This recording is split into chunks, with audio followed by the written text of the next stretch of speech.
When my sister Emily married her first husband Daniel, they thought they had found their dream home. A charming old estate in a quiet countryside town surrounded by thick woods and a peaceful lake. The house had history over 100 years old, passed through generations, but the price was shockingly low. Too low. Still, Emily fell in love with it, and Daniel saw no reason to say no. For a while, everything was perfect. They had a son, Aaron, and started their life as a happy family. But then small, unsettling things started happening. Doors creaked open on their own, shadows moved where there was no light, the air in certain rooms would suddenly turn ice cold no matter how high they cranked up the heat. Daniel brushed it off, but Emily was unsettled. She started having nightmares, vivid ones of men suffocating, drowning, clawing at their throats as they tried to scream. Every morning she would wake up gasping for air, her sheets damp with sweat. Then the real nightmare began.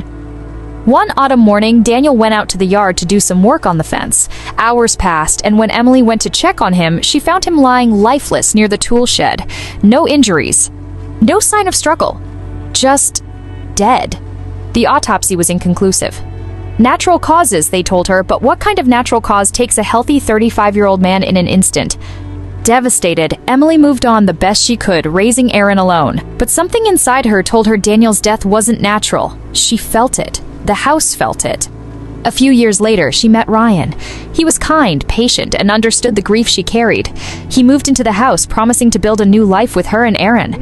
Things seemed normal at first. But soon, the nightmares returned worse than before. This time, she dreamt of Ryan. She saw him choking, his face twisting in agony, whispering words she couldn't understand. One night, she woke up to the sound of footsteps echoing in the hallway. Ryan was in bed next to her, but the steps continued. Slow, heavy, coming closer. She reached for Ryan, shaking him awake, but before she could speak, the bedroom door creaked open. No one was there. Ryan dismissed it. "Old houses make noises," he said, laughing it off. But Emily couldn't shake the feeling that something was watching them. Then, history repeated itself. Ryan went to fix something out just like Daniel had. Hours later, Emily found him collapsed in the same spot where Daniel had died. No wounds, no struggle, just gone. Another natural cause. The town whispered. Neighbors avoided the house. Some said it was cursed. Others claimed Emily was to blame. 2 dead husbands, they murmured. Bad luck, or something worse? Desperate for answers, Emily turned to a local historian, an old man who had lived in the town for decades. When she mentioned her address, his face paled. "That house," he muttered, "it doesn't belong to the living." He told her that over a century ago, a man named Thomas Whitaker built the house for his wife, Eleanor. But Eleanor was unfaithful. When Thomas found out, he murdered her lover right there in the yard. Then, overcome with guilt, he took his own life in the very same spot.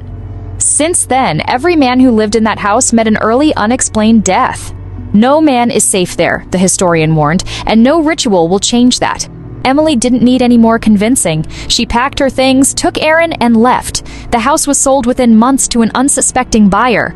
But the story doesn't end there.